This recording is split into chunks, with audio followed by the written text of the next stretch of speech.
টাঙ্গাইলের ঘাটাইলে ৫টি গরুসহ গাড়ি রেখে পালিয়েছে চোরচক্রের সদস্যরা। এ সময় স্থানীয় উৎসুক জনতা গরু নামিয়ে গাড়িতে আগুন ধরিয়ে দেয়। পুড়ে যায় গরু চুরিতে ব্যবহৃত ট্রাকটি। বুধবার সকালে উপজেলার জামুরিয়া ইউনিয়নের গালাগ্রামে এ ঘটনা ঘটেছে।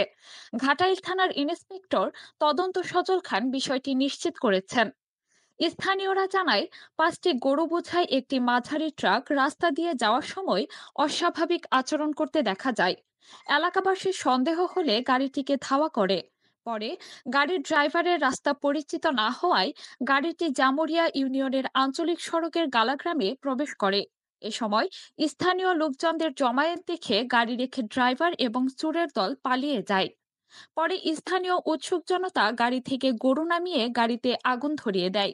ঘাটাইল থানার ইন্সপেক্টর তদন্ত সজল খান জানান, প্রাথমিকভাবে ধারণা করা হচ্ছে এগুলো চোরাই গরু।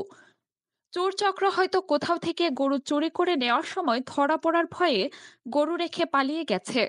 ঘটনাটি তদন্ত করে এ ঘটনায় জড়িতদের আটকের অভিযান অব্যাহত রয়েছে।